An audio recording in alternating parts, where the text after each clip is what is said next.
시청자 여러분 안녕하십니까? 12월 14일 목요일 RK9 뉴스입니다. 오늘 주류 언론들 탑뉴스 중 하나는 연방통신위원회 FCC가 망 중립성 원칙, net neutrality rules를 폐지하기로 한 소식입니다. 이 어려운 용어라고 생각해서 우리랑 상관없다고 생각하실 수 있는데 그렇지 않습니다.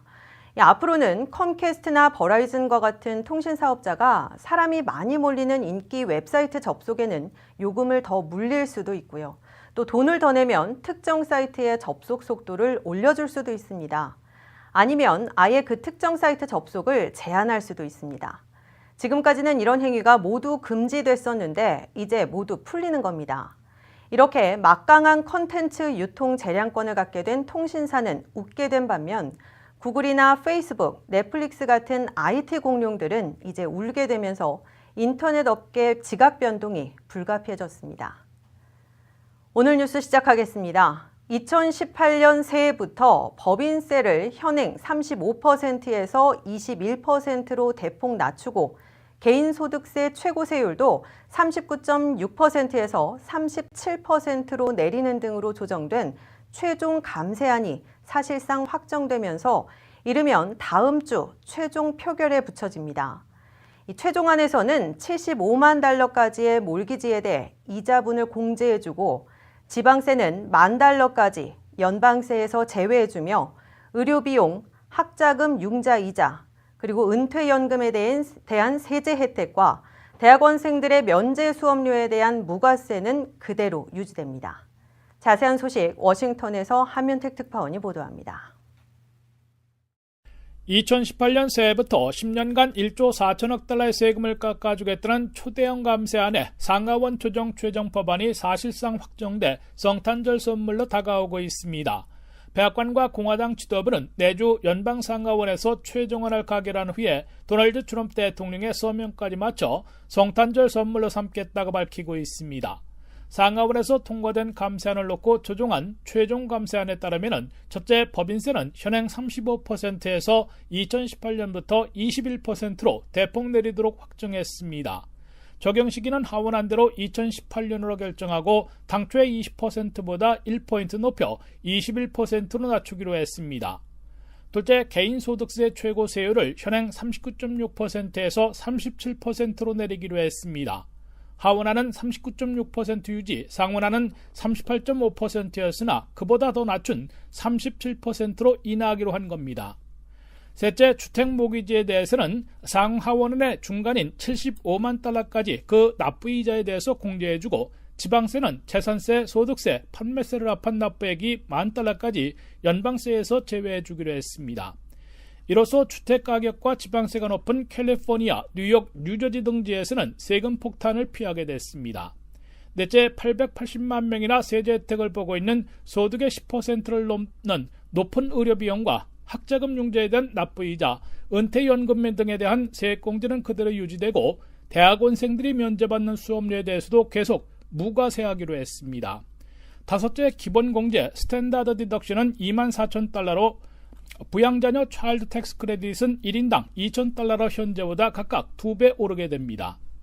여섯째, 오바마 케어의 건강보험 가입 의무화가 폐지돼 벌금을 물지 않아도 되지만 10년간 1,300만 명의 무보험자들을 양산해낼 것으로 우려되고 있습니다.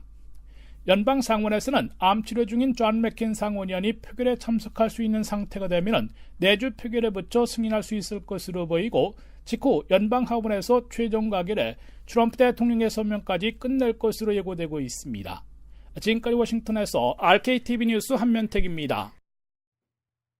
성추행 의혹이 제기된 켄터키주의 댄 존슨 주 의원이 스스로 목숨을 끊었다고 주류 언론들이 오늘 전했습니다. 존슨 의원은 어제 켄터키주 마운트 워싱턴에 있는 한 다리에서 스스로 총격을 가해 사망한 것으로 전해졌습니다. 검시관인 데이브 빌링스는 존슨은 한 방의 총격으로 사망했고 스스로 목숨을 끊은 것으로 보인다고 전했습니다. 존슨 의원의 사망은 지역 언론인 켄터키 탐사보도센터가 그에 대해 4년 전 성추행 의혹을 보도한 지 이틀 만에 발생했습니다. 보도에 따르면 존슨 의원은 2013년 1월 자신이 주교로 있던 켄터키주 루이빌 근처의 교회에서 당시 잠들어 있던 17살 소녀에게 강제로 키스하고 몸을 더듬었다는 의혹을 받고 있습니다. 피해 여성은 당시 새해 첫날 파티를 끝내고 교회에 딸린 아파트에서 존슨 의원의 딸과 함께 잠이 들었는데 술을 마시고 들어온 존슨 의원이 자신을 성추행했다고 주장했습니다. 하지만 존슨 의원은 이 같은 의혹에 대해 전혀 근거 없는 주장이라고 반박해왔습니다. 토마스 산불이 오늘로 발생 11일째 확산되고 있는 가운데 산불 진화 작업을 벌이던 소방관 1명이 숨졌습니다. 캘리포니아주 산림보호국 켄 필롬트 국장은 오늘 성명을 통해 토마스 산불 진화조 중 숨진 소방관은 올해 32살의 코리 아이버슨이라고 발표하며 유가족들에게 위로를 전했습니다. 손직한 소방관은 샌디에고 지부에서 진화 장비 담당으로 근무해왔으며 올해 2살 된 딸이 있고 부인이 임신 중인 상태여서 안타까움을 더하고 있습니다. 한편 토마스 산불은 현재까지 임야 24만 2,500에이커를 불태웠습니다. 이로써 벤츄라 카운티 토마스 산불은 지난 2007년 산타바바라 카운티에서 발생한 자카 산불 규모를 넘어서 캘리포니아주 산불 역대 4번째로 큰 규모를 기록했습니다. 다음 소식입니다. 새해 1월 영주권 문호에선 임시 연방 예산 때문에 일부 취업 이민의 승인이 중단되지만 접수는 받습니다. 가족 이민의 경우는 승인일이 최대 6주 진전됐습니다. 김윤재 기자가 보도합니다. 2018년 새해를 시작하는 1월 영주권 문호에서 임시 연방 예산안 때문에 일부 취업 이민의 승인이 중단됐지만 접수는 가능하고 가족 이민은 같은 속도를 보였습니다. 국무부가 발표한 1월 비자 블러틴에 따르면 취업 이민의 경우 12월 말에 끝나는 임시 연방 예산안의 연장이 확정되지 않아 비성직자 종교 이민과 리저널 센터 투자 이민은 최종 승인일이 불능으로 고지됐습니다. 이는 비성직자와 리저널 센터 투자 이민에 대해선 1월 중에 최종 승인으로 영주권을 발급하지 못한다는 뜻이지만 연방 예산안이 20일 이후에도 연장될 게 분명해 다시 열리게 될 것으로 보입니다. 특히 취업 이민의 접수 가능일은 1월에도 전 순위에서 4달 연속 오픈돼 비성직자와 리저널 센터 투자 이민까지 모두 영주권 신청서 I-485를 접수할 수 있게 됐습니다. 이로써 취업 이민 수속자들은 첫 관문인 노동부의 노동허가서만 승인받으면 2단계인 취업 이민 패티션 I-140과 마지막 단계인 I-485를 동시에 접수할 수 있습니다. 하지만 10월 1일부터 이미 취업 이민 신청자 전원이 영주권 인터뷰를 받고 있어 I-485 접수 후에도 상당 기간 기다리면서 정해지는 인터뷰일에 이민국 관리와 대면에 질문에 답해야 하는 큰 부담을 겪고 있습니다. 1월에 영주권 문호에서 가족 이민은 승인일이 1주에서 6주 소폭 진전된 반면 접수일은 다시 제자리 걸음했습니다. 시민권자의 21살 이상 성년 미혼 자녀들이 대상인 가족이민 1순위는 승인일이 2011년 3월 15일로 가장 많은 6주 진전됐지만 접수일은 2012년 1월 1일에서 멈췄습니다.